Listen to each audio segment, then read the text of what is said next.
ज्योति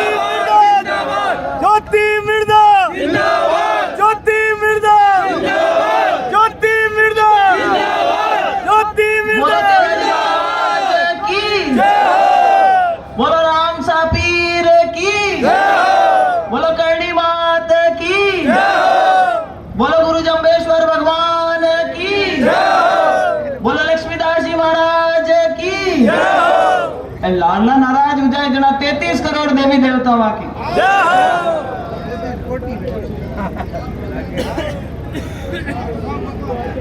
बंसी वाले बंसी वाले की बड़ी स्पेशल वाली बातें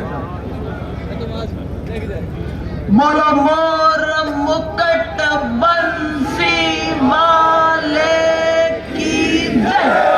खोमा खोमा। ये भाई नागौर शहर में जब मैंने पहली बार चुनाव लड़ा था तो आकर के सबसे पहले जय लगानी सीखी थी। बहुत ही जोरदार रूह उपजा बयान की जय बोले। आज इस मंच पर नामांकन रैली में उपस्थित हमारे बीच में मैं तो कहूं कि आज के युग के भागीरथ हमारे यशस्वी मुख्यमंत्री आदरणीय भजनलाल जी शर्मा जी हमारे बीच में हमारे ही सबसे सीनियर और आप लोगों के बीच में प्रतिनिधित्व कर चुके, केंद्र में मंत्री रह चुके और अभी इस सरकार में किसान आयोग के चेयरमैन बने परम आदरणीय CR जी चौधरी साहब, हम सब की सेहत का ध्यान रखने वाले और अभी अपना जोरदार करंट वाला भाषण देने वाले आदरणीय गजेंद्र सिंह जी खींवसर। और अगर कोई एक महकमा पूछे कि नागौर की और राजस्थान की दृष्टि से अगर सबसे इंपॉर्टेंट महकमा है तो कौन सा है भाई, बता दो। पानी जना पड़ा प्रभारी मंत्री आदरणीय कन्हैयालाल जी साहब। विशेष तौर खींवसर में जटे अर्जी लाग सके नहीं है, रेवा जी अर्जी जरूर लगाया करे आपके। हमारे बीच में हमारे क्लस्टर के प्रभारी आदरणीय प्रसन्न चंद जी मेहता जी, हमारे सह प्रभारी अशोक जी सैनी साहब, हमारे लोकसभा के संयोजक रमाकांत जी शर्मा जी, मंच पर उपस्थित पुखराज जी पहाड़िया जी, हमारे जिला अध्यक्ष शहर के रामनिवास जी सांखला जी, मेरे बहुत ही आदरणीय और आप सबके बहुत ही लाडले जिन्होंने अभी अपना इतना जोरदार भाषण दिया और समा बांध करके बहुत देर तक रखा, आदरणीय रिचपाल जी मिर्दा जी, नागौर देहात के हमारे जिलाध्यक्ष आदरणीय गजेंद्र सिंह ओडेंट जी, हमारे बीच में हमारी यहाँ की सबकी लाड की विधायक बनी और उसके बाद सरकार के आशीर्वाद से नागौर के दोनों विधायक यहाँ का मंत्री बन गया, मंजू बागमार जी, और जो हमेशा मुस्कुराते रहते हैं ऐसे विजय सिंह जी, जिन्होंने मेरा कंधे से कंधा मिलाकर के पूरे चुनाव में साथ दिया। उम्र का बिल्कुल अंदाजा नहीं हुआ, मैं कहूँ आज 18 वर्ष का कोई युवा चलता हुआ ऐसे पूरे चुनाव में विधानसभा के समय मेरे साथ रहे आदरणीय मोहन राम जी चौधरी साहब। और बाबा की जो कर्म भूमि थी मेड़ता, वहां से हमारे बीच में पधारे आज हमारे MLA भाई लक्ष्मण जी कड़लू जी, खींवसर के बहुत ही हमारे जोरदार उम्मीदवार रेमत जी डांगा जी, बाकी हम ही प्रत्याशी है जगह के गोली सुनीत के कान कनू निकल गई, बच गया थोड़ा, बच गया जब गोली निकली सुनाई दी शूं कर जाती। मकराला में हमारी बहुत ही प्रतिभावान उम्मीदवार रही जो अभी वर्तमान में प्रधान है बहन सुमिता जी चौधरी जी, पर्वत से पधारे हमारे पूर्व विधायक रहे हुए हमारे बहुत ही आदरणीय मान सिंह जी किंसरिया जी, मेड़ता से पूर्व में विधायक रहे भाई सुखराम जी नेतड़िया जी, हमारी यहाँ की प्रथम नागरिक बहन मीतू बोथरा जी, लाडनू से हमारे प्रत्याशी रहे आदरणीय करणी सिंह जी, जिन्होंने अभी आपको बहुत जोरदार तेजा सुनाया और जिसने पहली बार जाकर के अगर कभी विधानसभा में तेजा गाया ऐसे हमारे बीच में रूपाराम जी मुरावतिया जी। कई नेता क्लेम ठोकते हैं कि पार्लियामेंट में हमने बुलवा दिया, लेकिन पहला जो श्रेय जाता है वो रूप जी मुरावतिया को जाता है विधानसभा में तेजा गाने का। हमारे बीच में राज्यसभा के सांसद और हमारे यहीं के स्थानीय आदरणीय राजेंद्र जी गहलोत जी, उनमें से मेरा भाई विजयपाल मिर्धा, मेड़ता के प्रधान संदीप चौधरी जी, हमारे जिला प्रमुख भागीरथ जी चौधरी साहब, हिमताराम जी भांबू जी, मेरे ख्याल नागौर में एक ही पद्मश्री है, पूर्व में विधायक रहे और बहुत ही अच्छे समाज के नेता रहे आदरणीय श्री राम जी बीचर साहब, खींवसर के प्रधान जिन्होंने आरएलपी छोड़ करके निर्दलीय प्रधान बने और उसके बाद में भारतीय जनता पार्टी का दामन थामा और जिन्होंने कंधे से कंधा मिला करके रेवत जी के साथ पूरे चुनाव में लगे रहे, ऐसे जगदीश जी विद्यासर जी।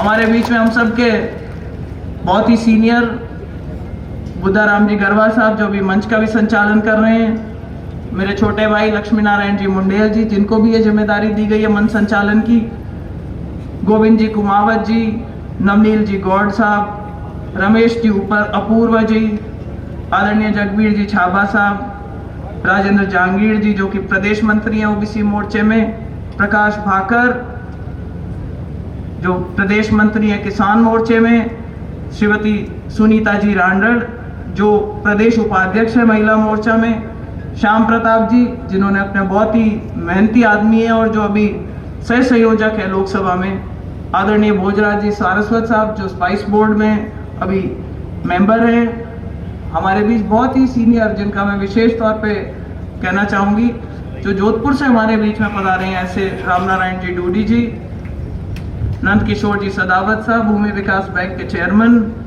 तेजाराम जी देड़ू जी जिनका एक बहुत बड़ा योगदान था जायल में सब लोगों को साथ लेकर के चलने का, मंजू जी की जीत का श्रेय इनकी टीम को और इनके साथ जो भी लोग लगे थे उस समय उन सबको जाता है।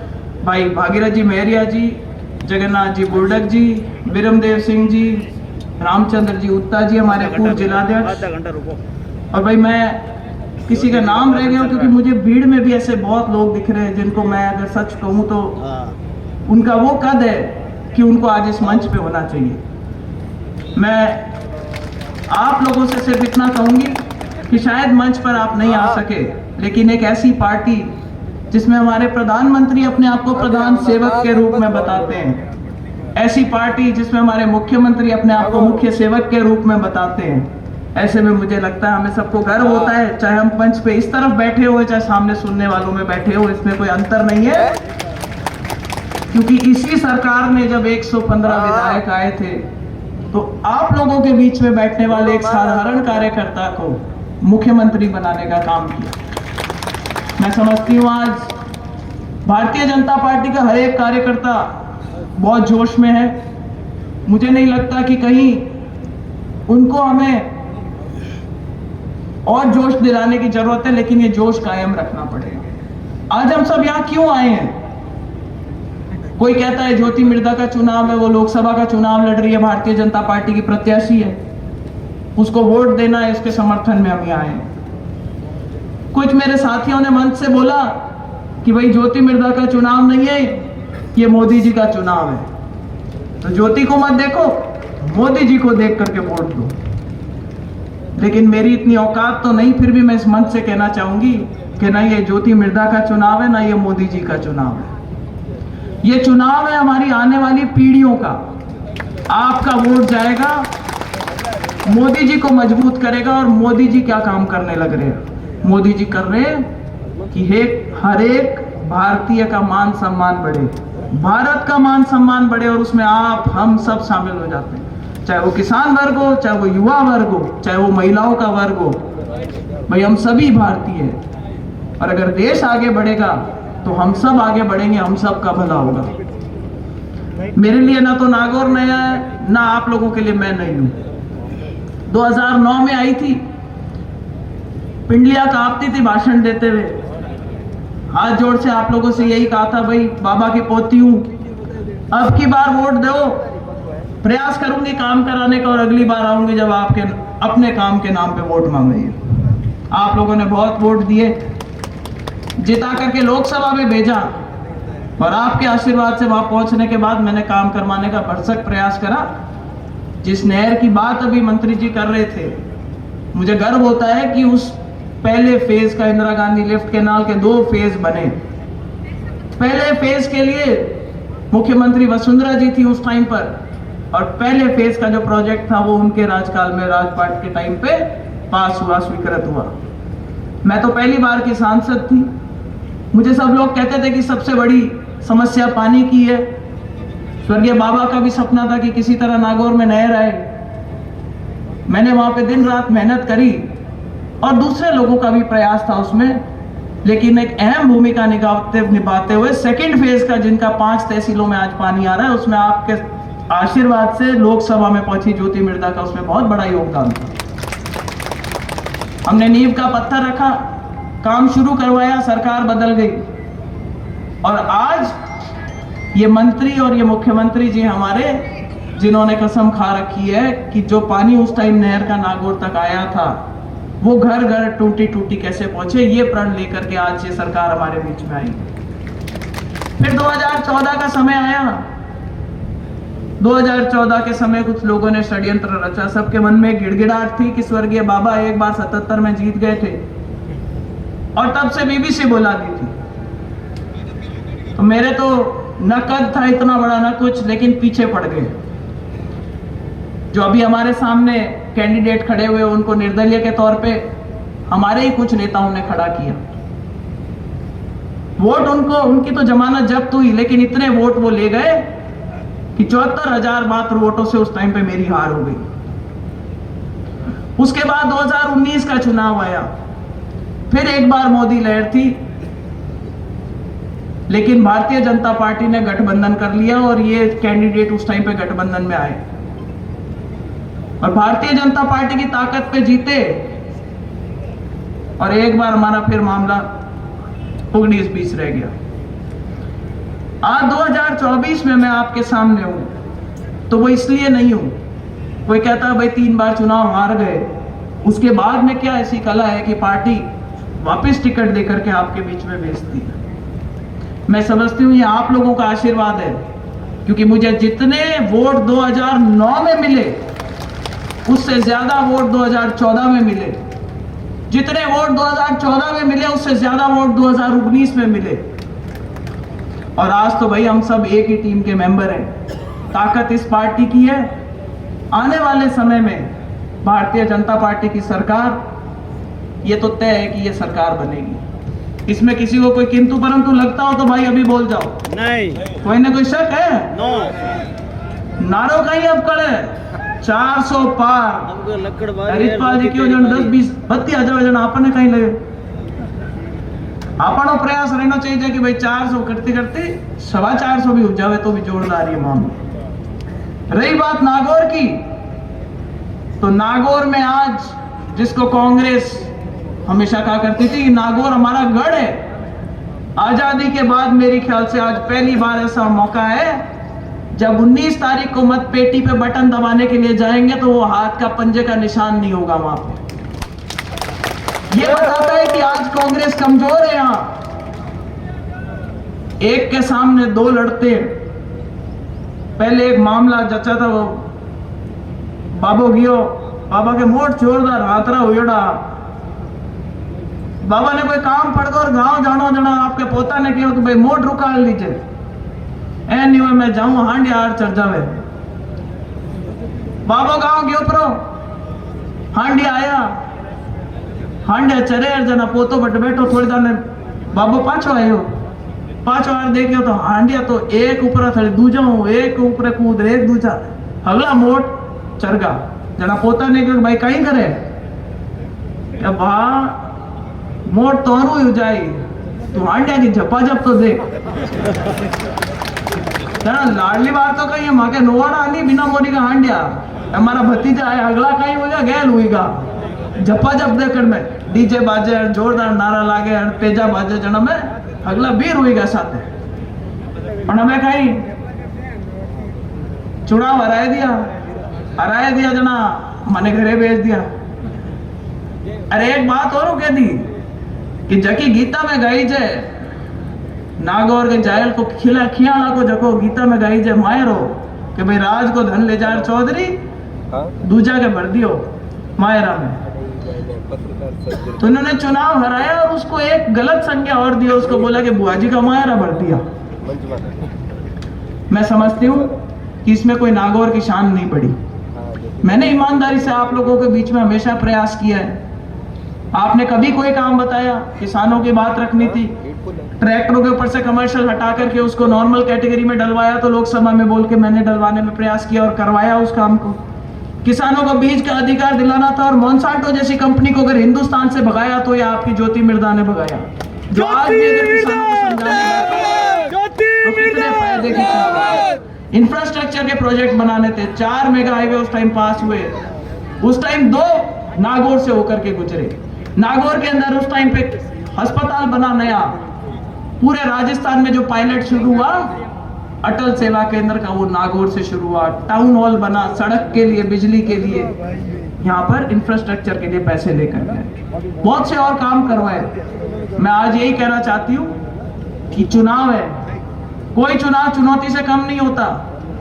इस बार भी 2 पार्टियां मिलकर के लड़ रही है, षड्यंत्र चल रहे हैं, कई लोगों को ऐसे समाज को बांटने की कोशिश करी जा रही है। आज ही मैंने देखा कि विशेष तौर से ये कह रहे हैं कि राजपूत समाज को बांटो, किन्हीं के लिए कह रहे हैं कि उनको चुनाव लड़वाते हैं तो भारतीय जनता पार्टी के वोट बढ़ते हैं, और सीधा सीधा नुकसान किसका होता है?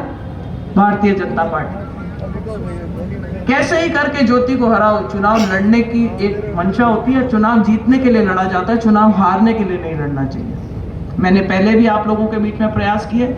आज सरकार भारतीय जनता पार्टी की है, चाहे राजस्थान में हो, दिल्ली में, केंद्र में सरकार जरूर मोदी जी की आएगी और तीसरी बार वो प्रधानमंत्री बनेंगे। मेरी जिम्मेदारी होगी, अगर आप लोग मुझे जिता करके भेजते हैं कि मैं आपकी वकालत कर सकूं, आपकी पैरोकारी कर सकूं, और अगर अपना पहरेदार मजबूत है, अगर अपना वकील मजबूत है, और अगर सरकार दोनों जगह अपनी है, तो मुख्यमंत्री जी से भी बहुत सारे प्रोजेक्ट अपने क्षेत्र के लिए ला सकते हैं, और मोदी जी से भी बहुत सारी चीजें हम हमारे क्षेत्र के लिए करवा सकते हैं। ज्योति मिर्धा हमारा तो यही प्रयास रहेगा। जिंदाबाद। क्षेत्र बहुत बड़ा है, अभी मुख्यमंत्री जी कह रहे थे कि शायद क्षेत्रफल की दृष्टि से सबसे बड़ा क्षेत्र है। मैंने कहा साहब 18,000 स्क्वायर किलोमीटर के आसपास पड़ता है, मैं सब जगह ना पहुंच पाऊं। पहले चरण में हमारा चुनाव हो रहा है। मेरा निवेदन रहेगा मंच पे बैठे सभी नेताओं से, मेरा निवेदन रहेगा मेरे सामने विराजमान सभी बड़े बुजुर्गों, साथियों, युवा साथियों से, कि आप लोग ज्योति मिर्धा बन करके 19 तारीख तक ग्राउंड पर, बूथ पे, जहां आपका वर्चस्व है, जहां पे भी आपका प्रभाव क्षेत्र है, एक एक वोट को भारतीय जनता पार्टी के पक्ष में डलवाने का प्रयास करें। आसपास के अगर लोकसभाओं में आपकी रिश्तेदारियां है, वहां पे भी भारतीय जनता पार्टी को मजबूत करें, ताकि राजस्थान में 25 की 25 सीटें भारतीय जनता पार्टी के खाते में तीसरी बार एक बार पुनः आए, मोदी जी को मजबूती मिले, और दिल्ली में जो सरकार है वो परम आदरणीय मोदी जी की दोबारा से बन करके जाए। वैसे तो मैं मोटेनो ज्यादा बात तो नहीं कहूं, पर एक कोई समझदार था, उसको बोला इसको कि इसको हर सवाल का जवाब पता होता है। एक बाबा के पास गया, बाबा के पास, बाबा को सिद्धि थी कि वो बता दिया करते थे कि भाई क्या है और क्या नहीं है। तो वो समझदार जो आदमी था, उसने देखा आज बाबा के खटके लेता हूं, तो एक चिड़कली ने पकड़ मुट्ठी में लेर गयो बाबा कने, अरे बाबा ने जार कियो कि बाबा हाथ में कहीं है, बाबा की चिड़कली है, कि बाबा जीवती है कि मरियोड़ी है। बाबा क्यों कि भाई आ तो थारे हाथ में है, जीवती राखी तो तू ही राखी, और मसल काटी जना तू ही मसल काटी। तो भाई चिड़कली ने जीवती राखो के मसल काटो, आप ताकत आप लोग का नहीं, और फैसलो आप लोग ने लेना है। 19 तारीख तक भाई लगे रहो, हमारी तरफ वो प्रयास में कोई कसर कौन रखो। विधानसभा का चुनाव हारने के बाद भी आप लोगों के बीच में रह करके ज्यादा से ज्यादा काम कराने के प्रयास करें, चाहे वो रेलवे ओवरब्रिज को काम वापस शुरू कराने का काम हो, चाहे वो अस्पताल में, सिटी अस्पताल को काम शुरू कराने का काम हो, चाहे और भी कई किसी के कोई काम पड़ गए हो। और इस मंच के माध्यम से मैं मुख्यमंत्री जी से एक पर्सनल रिक्वेस्ट और करना चाहती हूँ, इजाजत हो तो। आदरणीय मुख्यमंत्री जी, अभी एक माइनिंग के ऊपर एक ड्राइव चल रही है, मेरा आपसे निवेदन रहेगा कि अगर कोई किसान अपने खेत से भाटे ले जा रहा है छोटे मोटे ट्रेली ट्रैक्टरों के अंदर, तो उनके ऊपर ज्यादा रोकथाम नहीं करी जाए। जो व्यवस्था आप डंपरों पे और जैसे वो आपकी जिम्मेदारी, वो बड़े लोग हैं, बड़े आदमी हैं, उसके लिए आप समर्थन दें। मैं तो यही निवेदन करके समय समय पे आपको परेशान करते रहेंगे। हमारे क्षेत्र की बात आपके बीच में रखते रहेंगे और मुझे पूरा विश्वास है कि जैसे आपने आज तक हमारा मान सम्मान रखा है, हर बात को पूरा करा है, ऐसे ही आगे करते रहेंगे। इन्हीं शब्दों के साथ एक बार पुनः एक ऐसा जयकारा जिसमें हम सभी की जय बोली जाती है। बोलो भारत माता की जय।